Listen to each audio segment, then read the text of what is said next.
Vote বাক্সে vote পড়ে ঠিকই, কিন্তু প্রতিশ্রুতি যায় কোথায়? তাহলে কি ভোট পাওয়ার লোভে মিথ্যা প্রতিশ্রুতি? নেই ঘর, শৌচালয়, টিন কিংবা টালির ছাউনিতে ত্রিপল বস্তা দিয়ে ঘিরে কোনো রকমে কাটছে দিন। অভিযোগ, বহুবার প্রশাসনের কাছে আবেদন করলেও কেউ ফিরেও তাকায়নি অসহায় মানুষগুলোর দিকে। ঘটনাটি নদিয়ার রানাঘাটের গোসাইচর আদিবাসী এলাকার। আবাস যোজনা ঘর পেয়েছেন? না, পাইনি। সরকারি যেসব সুবিধাগুলো? কিছু সুবিধা পাইনি। ভোটের সময় আসেন? হ্যাঁ, আসে। কি বলেন?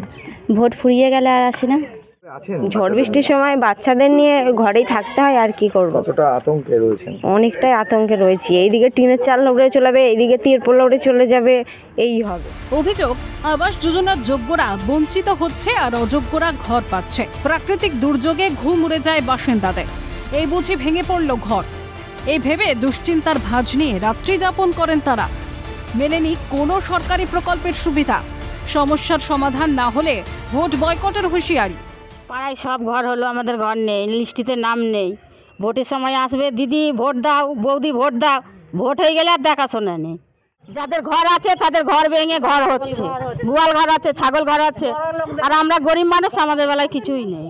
কঠিন সমস্যা আমাদের। ভোট নেওয়ার বেলায় তারা আসে আর ভোট মিটে গেলে আমরা আসে না। আমাদের বেশি সমস্যা হচ্ছে আমাদের এসি সার্টিফিকেট।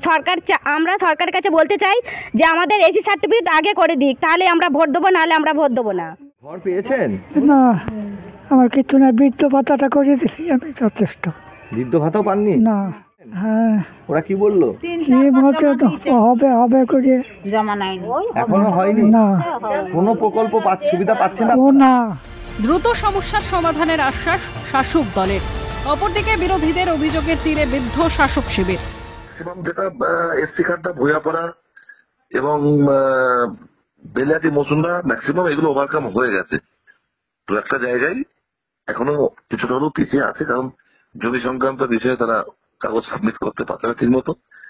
আগামী দিনে এটা নিয়ে আমরা আবার উচ্চতর জায়গায় সেখানে তাদেরকে নিয়ে যাবো, নিঃশর্তে কিভাবে তাদের এসসি কার্ডটা দেওয়া যায়। কারণ সারা বাংলা জুড়ে একটা কাটমানির রাজত্ব চলছে, যে অর্থ সব কালীঘাটে গিয়ে পৌঁছায়, সারা বাংলার মানুষ জানে। তাই এই দুর্নীতি বন্ধ করতে গেলে আসলে দরকার পরিবর্তন এই সরকারের।